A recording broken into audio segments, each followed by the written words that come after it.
Pistons fans, we might be in for a bit of trouble, man.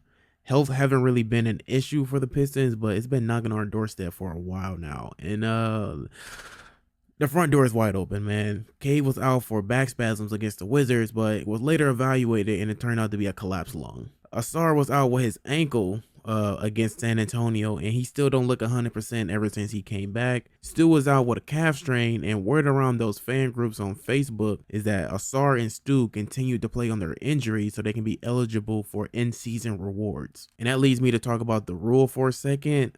65 games. That's how many games the NBA is asking for you to play to be eligible for those rewards. And for the nerds out there, the NBA is asking players to show up to their job 80% of the time, which is fair, don't get me wrong. But one player's 80% is not equal to another player's 80%. And that irks me. One player can be a family man, need time away from the team, or in the Pistons case, just straight up injuries, meaning they literally cannot play. And for contenders like the Pistons, where we need all of our guys healthy for the postseason, it's just all bad.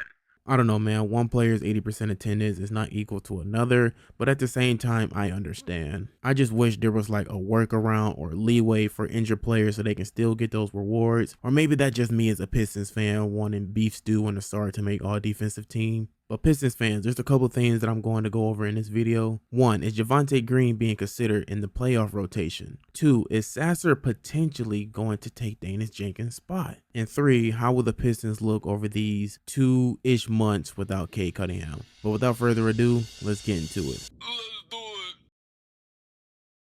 So since my last video, the Pistons have went 3-1, only dropping a game against the only healthy team, being the Raptors, and that worries me. It worries me even more now that Cade is going to be out for a while, but Coach JB had been preparing for something like this. Over the last couple of games, guys like Herder and Sasser has been in the guard rotation even more. And they look iffy at times, and sometimes they look like the perfect fit. And usually when guys are given more minutes like this, that means another guy's minutes will plummet. And Javonte Green not a fan of that. In these 4 games, he averaged 8.5 points, shot 45% from the field and 49% from 3. Which is what I want to see from Green. Having a guy like that come off the bench, hit all his free throws, mind you. I didn't even add that in his stat line. But yeah, in the last 4 games, he made all his free throws. He can give you at least 10 points, help space the floor, and knock down some threes. And if his three's not dropping, then he becomes a monster on defense. He may not be the best point of attack defender like Asar, but his perimeter defense is where he shines the most. Now, why do I ask if he's going to be a part of the playoff rotation? Well, because just like every other team, less guys touch the floor when it comes to the postseason. And if you've been watching Detroit basketball, we damn near have the entire roster on the court, which is not feasible for JB to do when it comes to the playoffs, you know, with 11, 12, 13 guys in the rotation.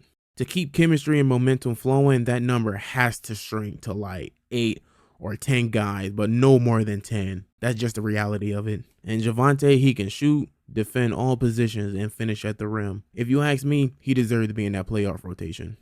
Next up, is Sasser potentially going to take Jenkins' spot? The quick answer to that would be no. I strongly believe that JB is trying to work him in as a Duncan Robinson substitute so that we can still have 3-point shooting on the floor when Robinson gets subbed out. I also noticed that he's handling the ball more, so when him and Cade is on the court, Cade can play more off ball to help out with spacing and potential traps from the defense. You know, despite how bad Jenkins have been playing lately, I think we locked him down as our backup point guard, so Sasser can be the 2 guard and not the point. Sasser does still have some improvements to work on, like drawing fouls, because he barely be at the free throw line. Last time he shot free throws was against the Sixers. You know, he went 1-1, and then Miami, he went 2-2 from the free throw. Other than that, his field goal percentage could be better, and his 3-point shot is nice. He went 3-6 against the Wizards, 50%, 1-3 against the Raptors, 33%, 4-8 against the Grizzlies, 50%, and 1-4 against the Sixers, 25%. Very inconsistent, yes, but I want to focus on the positive because JB is giving him more minutes, and with Cade being out for a while, I believe he can clean that up.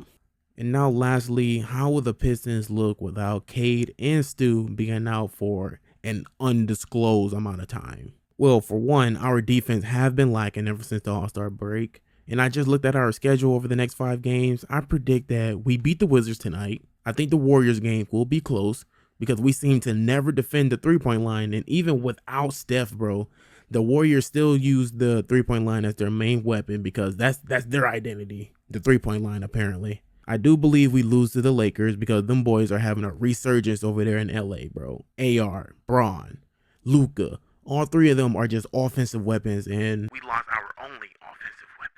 If we somehow do win against the Lakers, I believe it'll be by paint points and rebound, because DeAndre Ayton, bro, he sucks, okay? JD can literally play bully ball against his soft ass and can rim run at will. And after that, we got the Hawks and the Pelicans, which should be easy wins.